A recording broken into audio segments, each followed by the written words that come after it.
right, ladies and gentlemen, tune into the funky sounds of applicable science. Applicable. Let me stop. What's up, y'all? My name is. Yeah. Oh yeah, we starting. What are you talking about? The mic is hot. The mic I'm is always hot. doing something. Oh, don't worry. The eyes are gonna see it now. You're gonna be Instagram famous. All right, what's up, y'all? Welcome to another episode of Applicable Science Podcast. I'm one of your hosts, Christopher Small. I'm a graduating senior electrical engineering major from Jacksonville, Florida. And my name is Amanda Harvey, the one and only.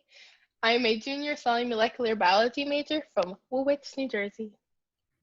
And y'all know who I am. My name is Chauncey Upshur. I'm a graduating senior as well, computer engineering major from the DMV. And we got special guests in the building. Special guest. Yes, sir. Thank you. Our first guest, ladies and gentlemen, of Applicable Science Podcast, a good friend of all of ours. He goes by the name of Walker, Zion. Zion. He is a junior. Uncle Z. That's right. Uncle Z, if you know him real well, Uncle Z. He got the Moses 11s when he grilling on the barbecue. Zion Walker, he is a junior biochemistry major from oh my gosh. You all right there, dog? Yeah, my fault. From Lexington, Kentucky, correct? That's right. All right. How you feeling, bro? I'm feeling good, man. Thank y'all for having me on here. I feel honored to be on here. Man, this man making history already. First guest. You already know. You never forget your first. I never. Isn't that right, Chauncey? Oh yeah, you want to talk about that, Chauncey? Well, I don't know what you're talking about. I'm a virgin. Coming in the episode coming to you real soon. He said just wait on it. Yeah, facts. Coming up real soon. All right, so what we're doing today, we're talking about titration. So since we brought in Zion, we think he should lead us. He is a biochemistry major, so he does use this method that's primarily used in chemistry. So Zion, for the audience, can you tell them what is titration? Yeah, most definitely. So titration, it's a process that we use a lot in chemistry. And one of the main purposes that we use it for is if we're trying to determine the concentration or what we call the molarity of an unknown substance, of an unknown amount. Mm-hmm. So what will happen first is, let's say I have a mixture of some substance and I want to know its concentration. First thing I'm going to do is I'm going to dissolve it in a solution, most likely something like a weak base, or I might do like a strong acid even. So I might dissolve something in like HCl. And then so I've got this mixture that's called your analyte, excuse me. And so then I got this setup where I've got this big long glass pipe called a burette. And so I'm gonna load my titrant is what you call it into there. Yeah, I know it's weird, bro. It's weird. It looks like something that you like would, I don't know, go fencing with or something, but yeah. First time I seen one, I was like, what is this, dog? Like, I don't know what I'm doing. Yeah. But yeah, so you load like your titrant in there. So, and it's going to be the opposite of whatever you put in your analyte. So if I put an acid in my analyte, then I'm going to put a base in my titrant. And so what happens is. So the titrant that's the liquid, or is that the liquid that's inside of the. Yeah. So the titrant is what I'm going to add to to my analyte. So what's going to happen is, your analyte is whatever's in that's going to the burette that's in whatever inside the cup, or it's whatever in that cup. Okay. And then the titrant is what's in the burette being added. It's going to be added to the cup. So it's like a gravity fall. Yeah, that's exactly what it is. That's exactly what it is. It's a gravity fall. And so what happened is, before I do that, I'll add 1 to 2 drops of a chemical indicator, which I'll explain later. And so that's going to help me to kind of know when to stop adding my titrant. There's a point at which you stop, and that indicator kind of indicates when you stop. Yeah. So, but yeah, and it's just like, a real cool process of how we like determine like the substance of something we don't know. So use it a lot. Well, I This heard is your you. favorite. This is your favorite subject, Chauncey, right? Chris, shut up. Chris, shut up. Zion, I have mad respect for you because I know if I was science major, I would throw myself off a building already. Because when I tell you chemistry is so wishy-washy, like for example, I remember when I was talking to my teacher and we was talking about I was in that class. in both of my classes actually. Exactly. And I blame my counselor on that one. But more we was talking about a problem and I was going through like the right steps and stuff. Mm-hmm. But then they were saying, oh, these steps are wrong. And like, since it's this like a certain situation requires a different like direction of steps, which didn't make no sense. Right. Like we was doing these steps all throughout class. And then when we get to one specific problem, they say, nah, you gotta go through another equation. And then I'm just like, what? How does that make sense? Bro. It'd be tough, bro. It'd be like that for real. I'd have been in the same situations where you do one thing wrong and the teacher be like, nah, you gotta start over like from scratch. That's why I hate chemistry lab so much. I hate Oh that my joint God, with a bro. passion. Bro, we used I had to to be wait for Chris all the time. It'd be crazy. I know, bro, because our professor would like, he would like literally not give me any type of inch to just be like, all right, you could do this later. No, I've been there. It's from 1 to 5 on a Friday. Bro. We don't want to be in here. You don't want to be in here. We on the same accord, but you're not giving me no inches. So now I'm here to like 6:30 trying to redo the lab. I'm like, oh my gosh. And Chris really be on the last step and he just messes up. I'm like, Chris, are you serious right now? But I don't know how to pay attention. I don't pay attention to details well. Bro, I promise y'all, none of y'all have ever waited as long in a lab. Amanda, you want to tell us some stories? Like, y'all are lucky. Oh my gosh, like Amanda done been in lab with me, like she know the struggle, bro. Like y'all was in y'all had the it's not, bro. I had it easy. Yo, y'all had it easy, bro. Y'all had it easy. On a Friday night? On a Friday afternoon? No, Orgo Lab is two times a week for 4 hours apiece. Yeah, I didn't sign up for that life. I wasn't about that one. Even in and you were in there all 4 hours. Most definitely. And even in the Orgo labs, bro, Gen Chem labs was a struggle for us. Struggle for me, especially since I was in them night labs. And bro, it's almost painful to talk about. But oh my gosh, like the struggle, bro. Like I think one of the worst nights of my life happened like in a general chemistry lab. And bro, we had the night lab and it was supposed to be from 6 to 10 at night. Let me tell you, dog. First of all, I don't know who was smoking something, but don't smoke that again. To sign up for 6 to 10, you skipped the calf. We ain't have no choice, bro. We didn't have a choice. No choice. Bro, when I tell you that night, I left I left the lab at 11 o'clock that night. 11 o'clock, bro. 11 o'clock, bro? Yes. You didn't even eat yet. Like I didn't eat.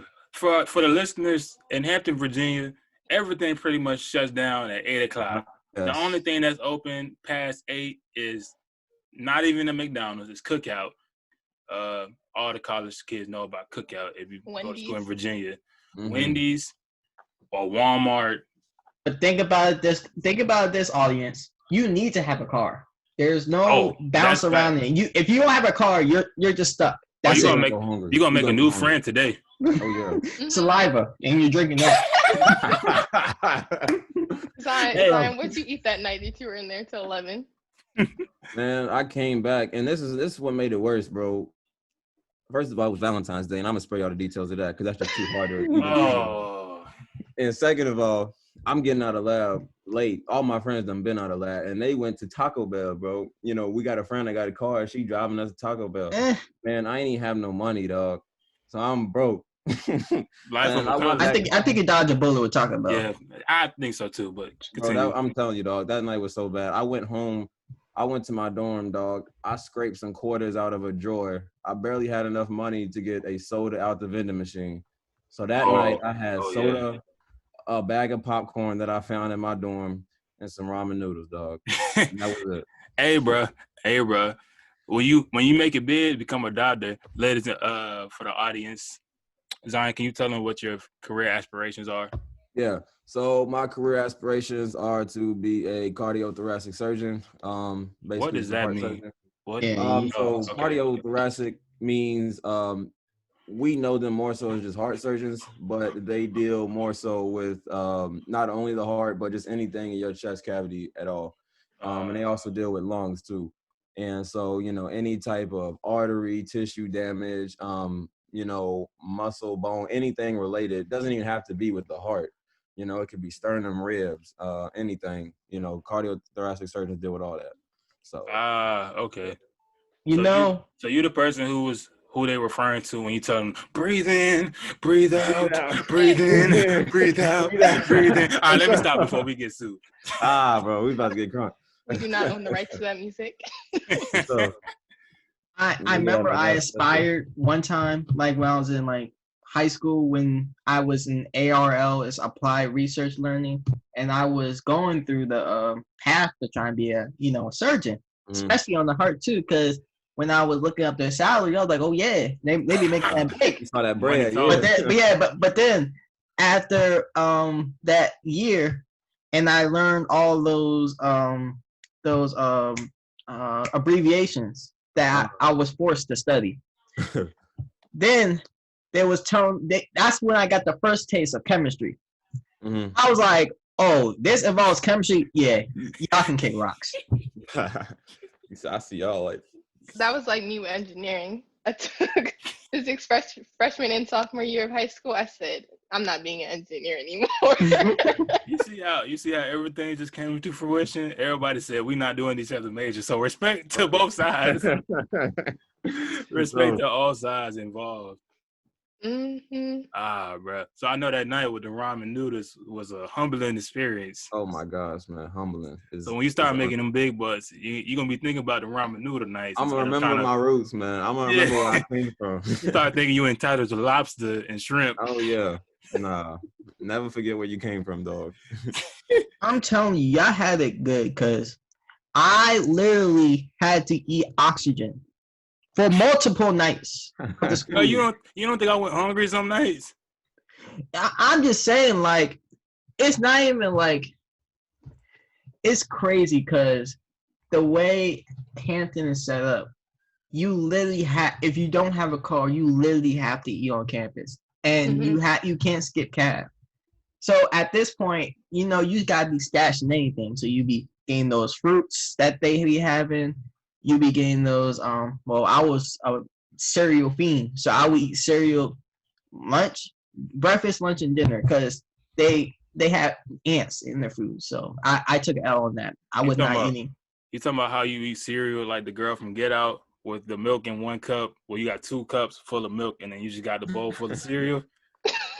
Nah, you don't have to set up right. So you get three different types of bowls of cereal. Which ones you liked. At the time, they had cinnamon crunch, Cocoa Puffs, and sometimes they'll have Trix or Honey Bunches and oats. So you get those 3 bowls of cereal and put in the little plate or carrier, whatever you call it, the tray. Then you get cups and fill it up with milk. So then you don't have to make no multiple trips, and then you can just pour milk, and then you can just recycle the milk. It's called saving. I mean, it's a buffet at the cab, but okay. Chauncey seen one roach in the cornbread, and he said, I'm gonna take it on this.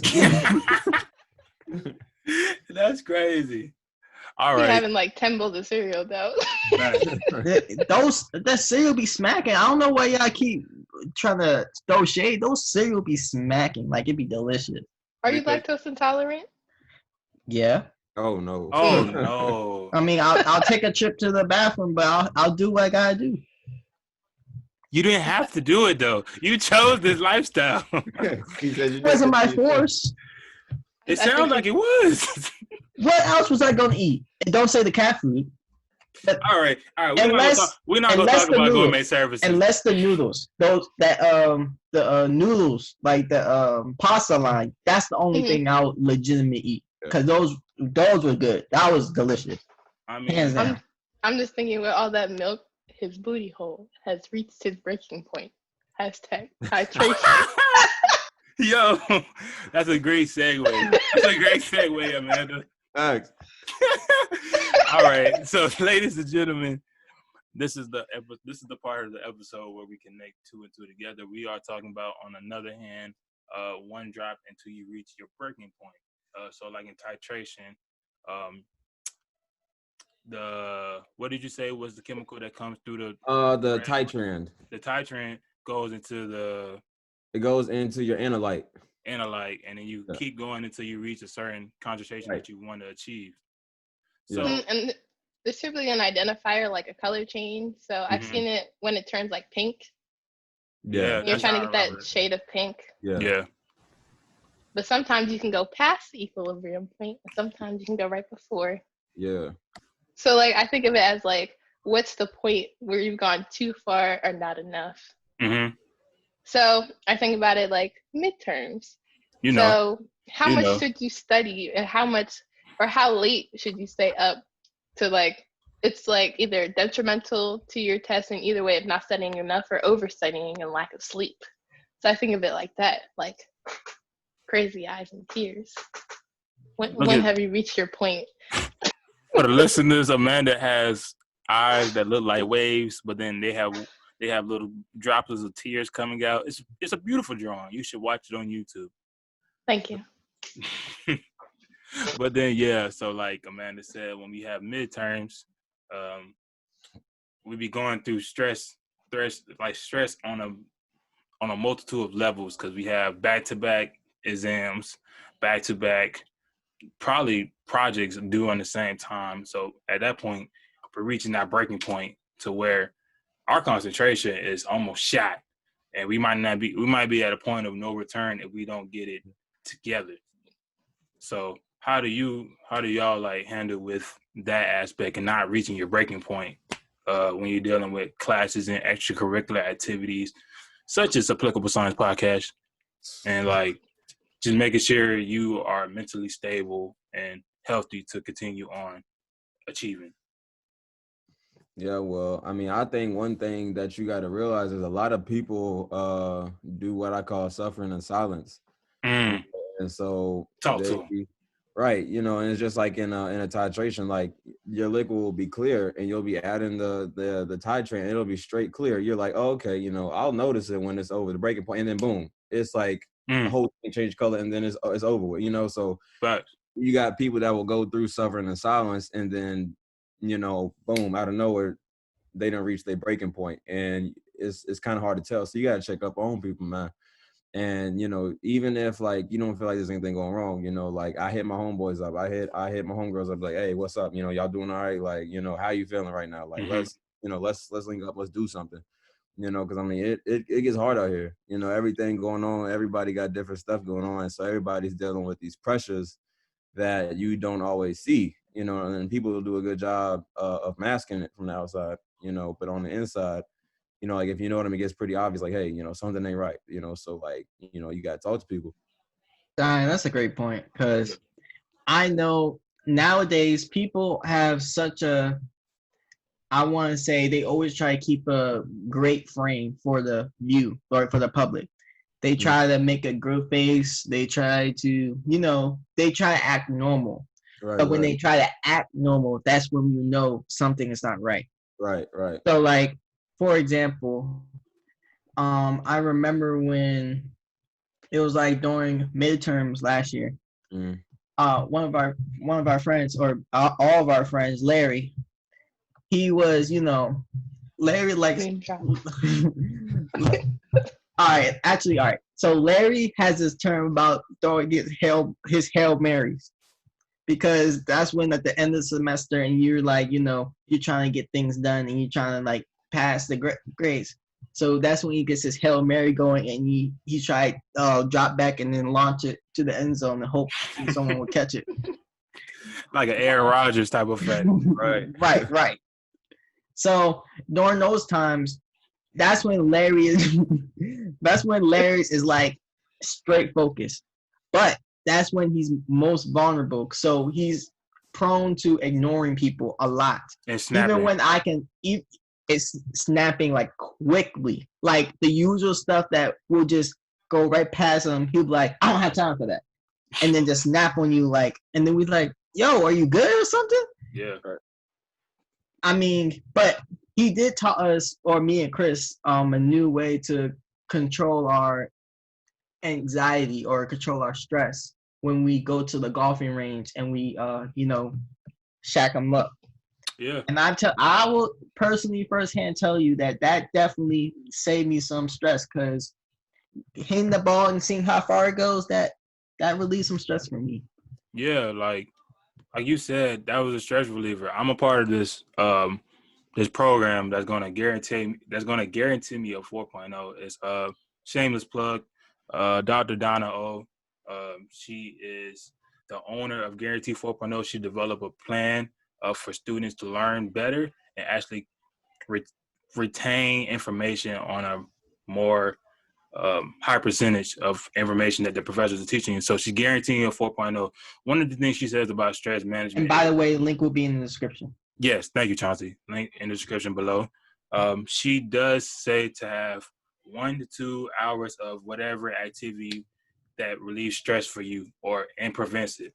So I know for me, it's listening to music and playing basketball at the same time.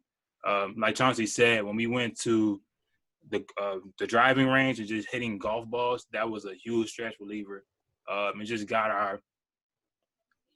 our mind off of doing classwork, projects of such, and just chilling with the boys and just hanging out and see how far we can take the golf balls. If we're going to curve and hit the road, oops, or we're going to go straight and hit 500 yards. It just depends. And that was just something that we just took our mind off of for maybe a couple of hours, and we enjoyed it. So, I mean, I like that plug, Chauncey. Oh yeah, I agree. I remember even like freshman year when I was stressed, Larry was like, let's go golfing. And we went into like the little what's it called? The bay outside of Hampton, and just started checking away. But I think one key thing to handling with stress and anxiety is knowing yourself and digging deep to like realize when you are stressed and how you need to like manage it, and like learning what works best for you. So I feel like sometimes, like for Larry, sometimes he's a last minute person that works for him. But like, say for someone like me, I'd rather work a little bit as like ahead of time, so I'm not stressed about it last minute and just cramming and then taking a mental toll on myself. And also, I feel like you also have to know your friends and like make sure like they're not stressed. And also, hanging with your friends can also de-stress you because it takes your mind off of all these other things. You can just laugh, do some work, like I have an assignment due tonight, but am I stressing over it? No. But as you should. But yeah. And also one thing I kind of live by is like, you gotta meditate, you gotta relax your body, and you gotta take time to yourself. I've probably preached that sign like 100 times. But I was about to say, like, Amanda's like a master of like, like when she feels like any type of stress, she like knows how to get herself like, calm down and like back in the mood where she's like, all right, I'm good, and like now. And I'm in the process now of like trying to still take notes from her. Like, how do you do that? Like I'm master that myself, So yeah, she can definitely preach that to me a lot. Let me ask you something. Is there an incorrect way to relieve stress? No. No, I mean, as long as you're hitting your target of relieving stress, I think it's a perfect example for you. I mean, whatever helps you relieve it or prevents it at the same time, I think it's perfect for you. It might not work for anybody else. But I feel like as long as you're not causing any harm to anybody else. Yeah. Because I was gonna say, let's say I drink when I'm stressed. Yeah, no, that's not. Okay, but just clearing the air. Just see, that's where the gray area is. A lot of people, especially in college, when you're allowed to drink. Well, I mean, some people do it illegally, but no name drops. So when you drink, that's where the gray area is. Some people drink just to have fun and take off the edge. I mean, it's legal, but when you get to a point where it starts affecting other people, I think that's where it doesn't become a stress reliever. It's more like a I'm looking for a term. It's a detriment to others, or it's a negative consequence to other. Right. I guess that's what I'm trying to look at. So I think when you get into alcohol or like any kind of substance, that's when it takes a different turn. So it doesn't matter if it's directly or indirectly. Like, of course, directly, but what about indirectly? What would be an example for indirect? Let's just say, like you're the person who's drinking, and another dude's asking the questions. Let's say the person he says something that offended the person who asked the question. And it wasn't even like, yeah, let's just say he offended them in like some type of way. Would that count as like, because it could count, but it couldn't, because the person's asking the question, and they should know that when they're drinking, they act a certain type of way. You're trying to say that like when somebody's stressed and they like, start kind of saying things they may not mean and offending like their friends and like other people and stuff. Yeah, would that count as I would say that even though we may not look at that as like at face value as bad as like direct consequences, I think it really harms yourself more, because you're really not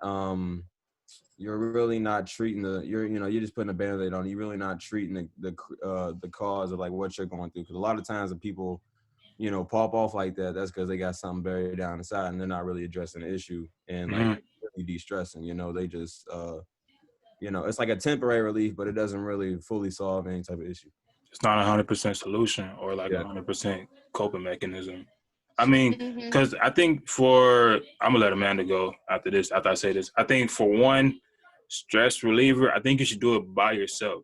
You shouldn't have to involve another person with it. So with drinking, if you want to drink, cool, just do it in your room or do it in your crib by yourself. Don't make sure no one's around. You can drink. You can be as loud as you want to, be obnoxious, however you want to be. Just don't make it involve anybody else. No, yeah, I agree with that, because I feel like at the end of the day, the only person who can really make yourself happy is yourself. So it's like I said, you can rely on your friends to cheer you up, but they can never fully distress you or make you happy. You have to do it by yourself, and you have to be aware of when you're stressed out, because when you're not aware, that's when you pop off on people, because you're like, your mind is all over the place. But the best thing I find is like centering my mind. Like I'm more of an anxious person, so like my thoughts be like all over the place. But the best thing I found is finding a way to center yourself. Like I found things that I like to do. Like I like to read and write poetry. I like to like watch YouTube videos on like hair, or I like to, or one thing I found that I like doing is actually talking about it with my friends, and not necessarily like seeking for advice, but just releasing what I'm feeling. Because sometimes like you're just so bottled up. Like as people, we're so bottled up in so to ourselves, and we're scared to share out of maybe embarrassment, judgment. But finding those people who you can talk to and just be 100% candid with, who 100% accept you, that's the best thing to find. Genuine friends. Allow me to piggyback on that, Amanda. So I'm gonna pose another question. When is going to, like, let's pretend this dude, like your friend is stressed out, right? Okay. When is it going too far to helping them, like, not relax, but like express your like help them express their frustrations or stress? So when is going too far is what I'm asking in helping somebody. Because on the one hand, you can say that you shouldn't push too far, because it's them and it's their life, and they should do what they want to do because it's their life, and they should know what they want. But on the other hand, some people spiral out, and they, like, when people is pushing and they're pushing them back, and they like take the warning and say, all right, I'm gonna pull back. That's when they really start spiraling out of control, and their life can just go down the hole after that. So I'm asking for y'all. I feel like you should never stop trying, I feel like, yes, they have to learn for themselves, but like, I feel like you should always be a constant presence. Like, hey, are you good? Hey, this and that. So maybe not pounce them with it because they're not going to listen, but over time, Right. the more they go through it, they're going to remember what you said. Yeah. And as they're getting worse, they're going to be like, hold up. And they might actually talk to you about it after the fact. You gotta be. Because I You know. gotta be persistent. Oh, no, go ahead. You're good. You're good. I was going to say, like, I remember, like, last year, I was like spiraling out a lot, and like I didn't really go to many people, but like I did have like random people in my ear here and there. But like at the end of the day, when I found myself, I went back to those people and like sat down, like had conversations, and that it helps you grow a lot. So I feel like you should never stop, because I have friends who go through stuff, and I'm like, I would want to be. If I was them, I would want to be. I would want them there for me. So I'll call them up every other day if I see them. I won't call them every day and make it seem like obsessive, but I'll call them every other day, or I'll ask somebody else to call them and just check up on them, see how they're doing. Maybe they'll talk to you if they're not talking to me.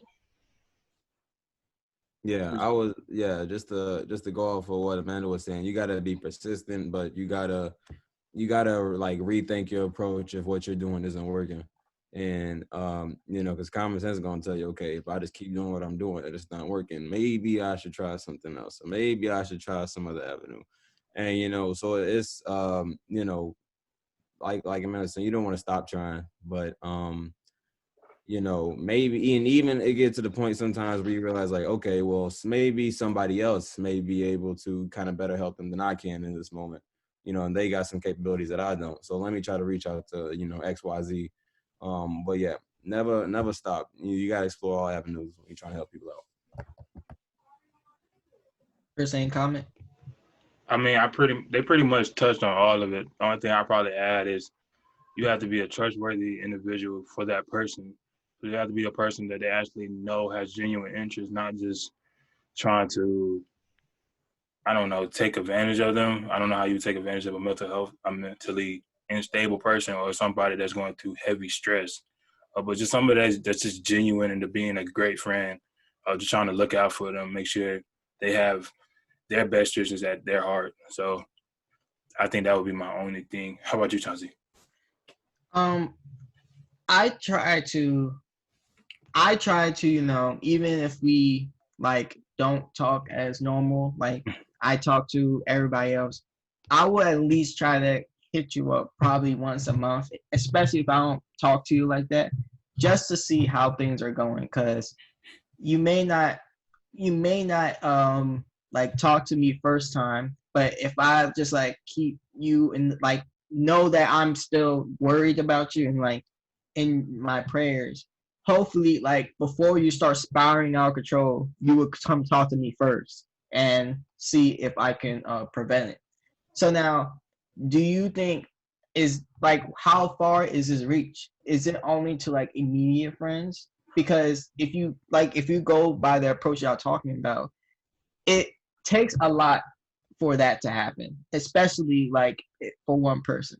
So how far would you reach, just personally, just asking? Well, say if I wasn't as close with them, well, 1 second.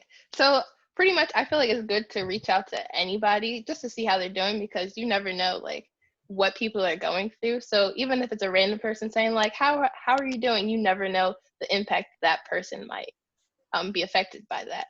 So it's like, because sometimes people just want you to ask how they're doing, because they might just have something. They might not want to open up to anybody because they might think that people don't care about them and their lives. So somebody just asking, giving that interest, it can change their life and their mentality. But wait, what'd you say, Chauncey, again? I was just saying how far should the reach go? Oh yeah, of course it's immediate friends, but how far? Like, so yeah, even if you're not friends with them like that, I still feel like you should ask. But if you're not comfortable digging deeper with them, because if say someone I'm not fully 100% with, they might not have that trust back and forth. I might, if I get an ounce of they're not okay, they're not mentally stable, I might go to one of their friends who I know might be closer and just be like, hey, check up on them, see if you can talk to them, because when I talked to them, they didn't seem all right. And then just tell somebody else who can further benefit them and get some information in. drain it out. Yeah, and I think that kind of comes with, the more that you get to know your friends, the more that you understand, the more about them. So, okay, you kind of have more options. You kind of got more like connects in your arsenal to be like, okay, well, if they're not reaching me, then I can reach out to so-and-so, or I can reach out to so-and-so and be like, hey, have you spoken to so-and-so recently? Are they doing okay? I talked to them, they, may need somebody to talk to them right now. So yeah, it's just about like knowing your friends and knowing like, okay, if not me, then who? Interesting. So Oh, like, yeah. So the moral of the story is don't burn bridges, is what I'm hearing. Not even burning bridges, Yeah. because sometimes people you're not even that close with, you still care. They're as individuals, because we all go through stuff. yeah, we're human. That makes us human. We're not Mhm. androids or humanoids. We're all people with real feelings and like real emotions. So even just a genuine, hey, how you doing from a new person that you just met, I mean, that might start a whole nother friendship, and that might be somebody that you can trust in the next incoming months, years, decades, however long that relationship may last. And your friends are gonna be there if they're genuine enough. They're gonna be there to the end of time. So, I mean, just finding the people that you can trust with information that's vulnerable to you, I think that's the way to not reach your breaking point. Hmm. And on that note, we'll end the episode. Thank you, ladies and gentlemen, for listening and watching. Wait. Just want to advocate. One thing I just want to advocate really quick for is mental health and the importance of it. I feel like everyone needs a therapist in their lives. It doesn't have to be a clinical one, just a friend or a mentor, literally anybody to give you advice. I feel like there's so many people up in their heads, and there's so many people who are not well. And I feel like, well, even if you do feel like you're well, you still need to talk to people, let your emotions fly. And I feel like that's one of the best ways to stay mentally stable and be happy. Because if you know how you feel and express how you feel, you have a clear mind and it's not on your head. So, mental health, everyone. And below, we will put some contact information, not us personally, but organizations that specialize in mental health.